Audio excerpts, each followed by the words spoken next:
Imagine that you're on a road trip, cruising down the highway with the windows down and the wind in your hair. You're enjoying the freedom of the open road, feeling like you're in complete control of your journey. But what if I told you that there's a hidden GPS system at work, guiding your every move without you even realizing it?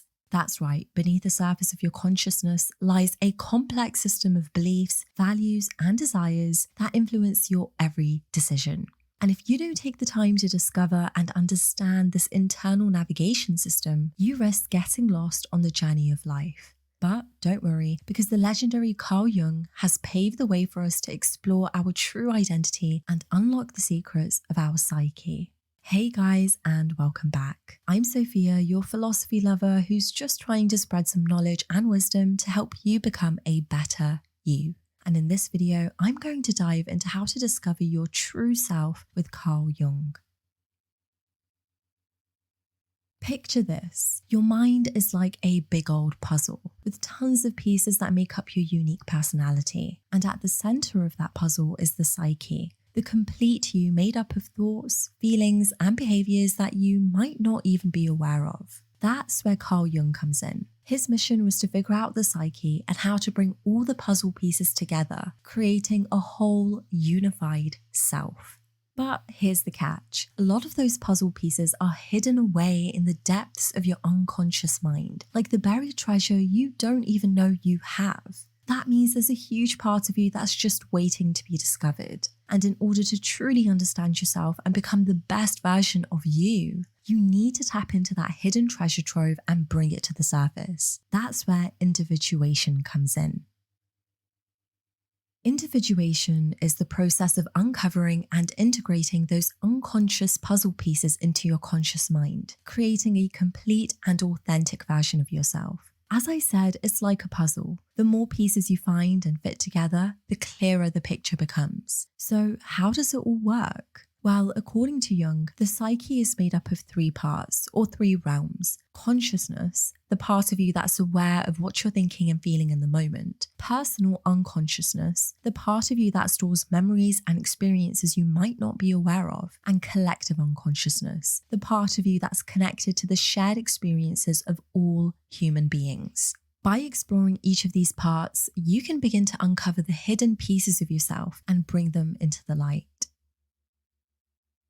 Let's start with consciousness. This is the part of the psyche that we're familiar with, the one where we're actively aware of ourselves and our surroundings. At the center of this is the ego, which gives us a sense of personal distinction and helps us maintain our identity. The ego also creates what Jung called the persona, which is basically the outward image we project to the world. The problem is that this image isn't always a true reflection of who we really are. We filter out parts of ourselves that we think won't fit with societal norms, which get sent down into the unconscious realm. Speaking of which, let's move on to the personal unconscious. This is where all those filtered out bits and pieces end up, stored away just below the surface of our awareness. But here's the cool part. Even though we're not actively aware of them, they still have an impact on our thoughts and behaviors. Now get ready for the real mind bender, the collective unconscious. This is where things start to get really interesting. According to Jung, this is a sort of universal consciousness that contains inherited elements from all of human history. It's like a repository of archetypes and symbols that are shared by all people. Think of it like a big cosmic library of the human experience, and we're all connected to it, whether we realize it or not.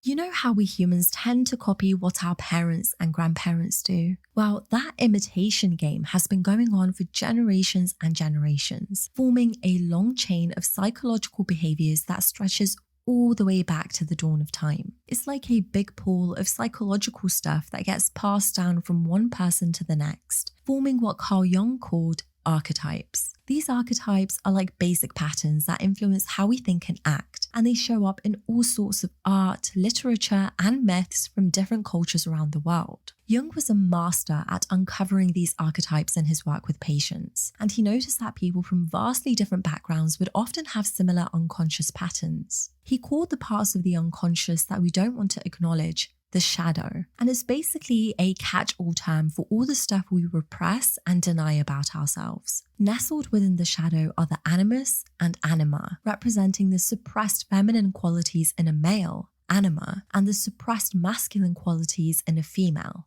animus. So in a way, our personalities are made up of a mix of inherited archetypes and our own personal shadows. Isn't that wild? It's like we're all playing a game of psychological telephone, passing down our quirks and tendencies to the next generation. Who knows what kind of archetypes and shadows we'll pass down to our own kids and grandkids? It's all part of the never-ending cycle of human behavior.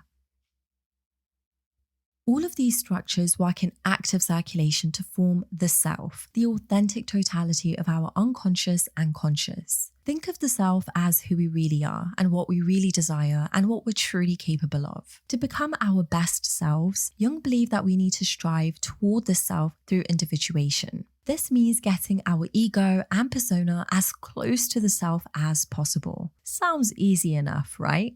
Well, here's the catch. Achieving self-realization requires radical self-acceptance and honesty. We need to accept the complete and often undesirable potentiality of what our thoughts and actions truly indicate about ourselves, even if it means confronting our dark side. Each time we take a step down the stairwell into the unconscious, we have to work to integrate our shadow instead of denying it. Ignorance and denial only make our shadows stronger, and as Jung famously said, good does not become better by being exaggerated, but worse, and a small evil becomes a big one through being disregarded and repressed. In short, we need to be aware of our dark side to be able to manage and recognize it when it sneaks up on us. By admitting that we have a problem, we can start the process of healing. So let's embrace our shadow and all its potential faults and wickedness, and work toward becoming our best, most authentic selves. After all, as Jung said, it is only at night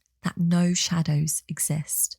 What are some parts of yourself that you might be repressing? Let me know in the comments. And if you found this video interesting, don't forget to like and subscribe, and I'll see you again next time.